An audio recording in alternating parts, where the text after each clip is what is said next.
L'indignation itérative, qu'est-ce que c'est? On ne vous apprendra rien si on vous demande simplement ce qu'est le fait de râler ou si on vous parle de grève ou encore de conflits géopolitiques. Seulement, quel est le point commun entre toutes ces choses? Eh bien, il s'agit de l'indignation itérative. Tout d'abord, penchons-nous sur ce qu'est l'indignation.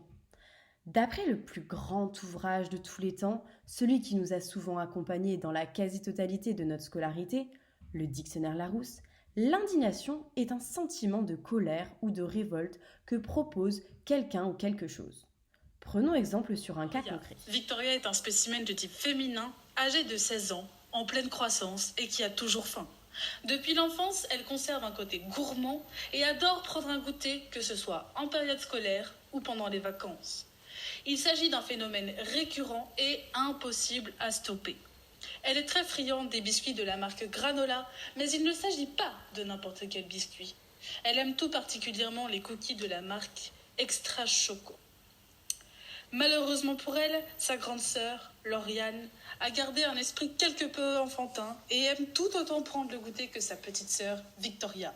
Spécimen adulte âgé de 22 ans et le fait d'être la grande sœur font de Victoria sa proie favorite. Il est donc récurrent chez Lauriane de piquer des cookies de la marque Granola de manière assez aléatoire afin que l'on retrouve le paquet vide dans le placard. Cela crée souvent un sentiment d'indignation chez Victoria, car Lauriane laisse sciemment le paquet vide à la vue de tous, et ce, pour faire rager Victoria. Victoria, qui se retrouve alors sans moyen de goûter, finit par être en colère contre Lauriane pour avoir mangé tous les cookies. Penchons-nous un peu plus sur la dimension itérative de notre sujet, l'indignation.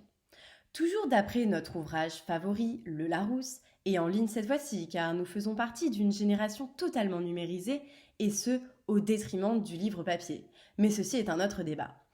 Le qualificatif itératif signifie qui est fait ou répété plusieurs fois. Signifie qui est fait ou répété plusieurs fois. Signifie qui est fait ou répété plusieurs fois. Bref, vous avez compris. Revenons quelque peu sur nos deux sujets.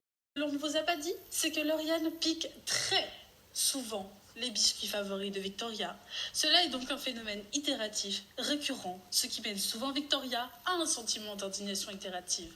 En bref, elle est très souvent saoulée par sa grande sœur. Jusque-là, vous nous suivez, pas vrai? Le fait est, vous vous en doutez bien, que l'indignation itérative ne se limite pas à une petite scène de ménage liée à la vie quotidienne de deux sœurs qui adorent se chamailler. Enfin, adorer, cela est relatif.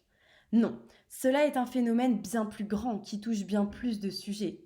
Tout est question de perspective. Râler contre les petites vieilles qui prennent 3 heures à payer à la caisse en petites pièces rouges alors qu'il y a 15 clients derrière, est-ce à chaque fois que vous allez faire les courses? Il s'agit d'indignation itérative. Lancer un mouvement de grève nationale hebdomadaire, c'est de l'indignation itérative. Estimer qu'un type de musique est un truc de jeunes sauvages alors que ça deviendra plus tard la plus grande influence musicale de la décennie, c'est de l'indignation itérative.